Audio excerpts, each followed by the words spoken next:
আজকের 15 তারিখ 15 জুলাই অরণ্য সপ্তাহের কে সামনে রেখে আমরা উদ্বোধন করছি বিদ্যালয়ের দেওয়াল পত্রিকা ছাত্রছাত্রীদের উপস্থিতিতে। দেওয়াল পত্রিকার নাম সবাই দেখতে পাচ্ছ, সবুজ স্বপ্ন।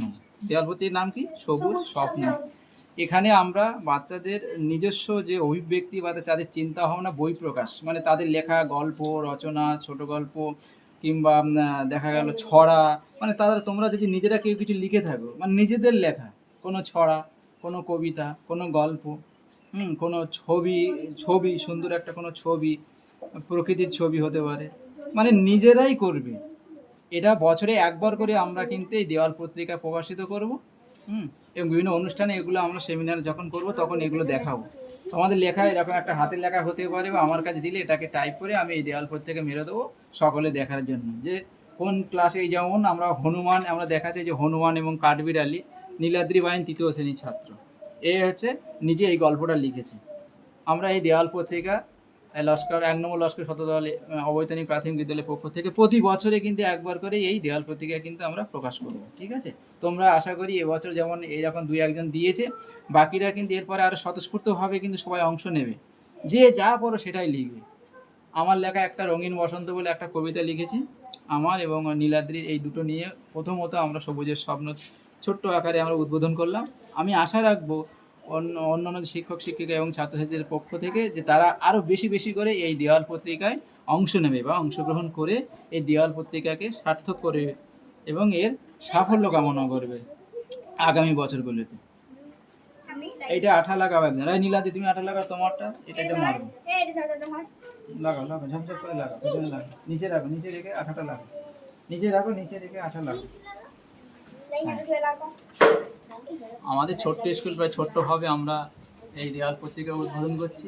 বিদ্যালয়ের দেওয়াল পত্রিকা সবুজ স্বপ্নে 1 নম্বর লস্করপুর, এই একটা কবিতা আমরা এখানে আপাতত দিয়েছি। আমারই লেখা একটা কবিতা রঙিন বসন্ত, এবং ছাত্রছাত্রীদের পক্ষ থেকে 2-1টা লেখা পেয়েছে।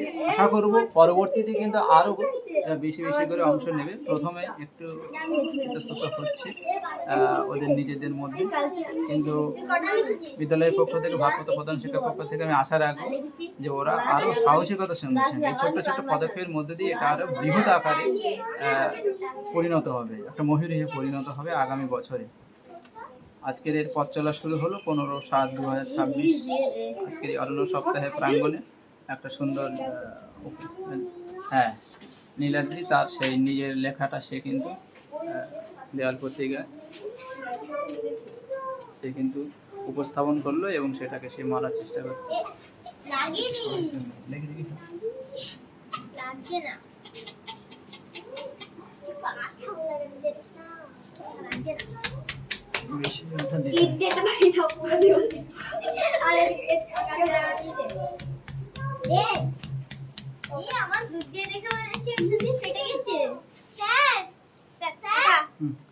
সবাই এই উদ্বোধনে জোরে একবার হাততালি দাও।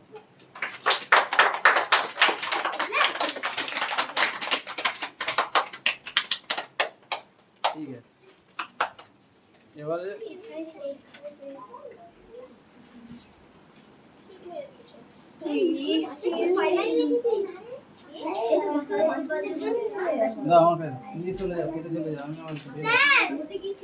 সবাইকে অসংখ্য ধন্যবাদ। এবং এই লেখায় তোমরা পড়বে এবং আরো বেশি করে এইভাবে লেখা দিবে, তোমরা টুকটুক করে দিতে থাকবে। বছরের শেষে এরকম দিনে আমরা আবার সামনে প্রত্যেকে যে যা লেখা দেবে সবাই এখানে দেওয়া হবে।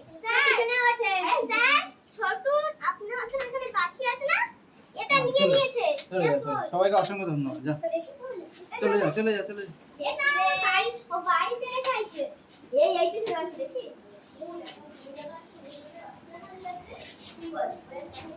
আজকে আমরা এখানেই শেষ করলাম। বিদ্যালয়ে দেওয়াল পত্রিকা আজকে দ্বারোদ্ঘাটন হলো, উন্মোচন হলো। সংক্ষিপ্ত আকারে, একদম ছোট্ট আকারে আমরা উদ্বোধন করলাম। সেইভাবে যেহেতু আমরা এগিয়ে আসতে পারিনি, সাড়াটা পাইনি, আশা রাখবো, আকাঙ্ক্ষা রাখবো, প্রত্যাশা রাখবো ছেলেমেয়েদের কাছে যে তারা আগামীতে আরও সহযোগিতা করবে এবং আরও তারা শিক্ষার অঙ্গনে, সাহিত্যের অঙ্গনে, সংস্কৃতির অঙ্গনে তারা কিন্তু এগিয়ে আসবে। এই আশা আকাঙ্ক্ষা রেখে আজকের এই দেওয়াল পত্রিকা উদ্বোধন শেষ করলাম। ছাত্রছাত্রীদেরকে শরীর সুস্থ কামনা করি এবং তাদের আরও যদি ভবিষ্যতে আরও তারা শ্রীবৃদ্ধি ঘটুক, তাদের চেতনা উন্মেষ ঘটুক, শিক্ষার অঙ্গনায় তারা আরও দ্রুত আসুক, এই শুভ কামনা জ্ঞাপন করে আজকের মতন এই বিদ্যালয় দেওয়াল পত্রিকা 2026 সবুজ স্বপ্ন তাদের ঘটন হলো। নমস্কার।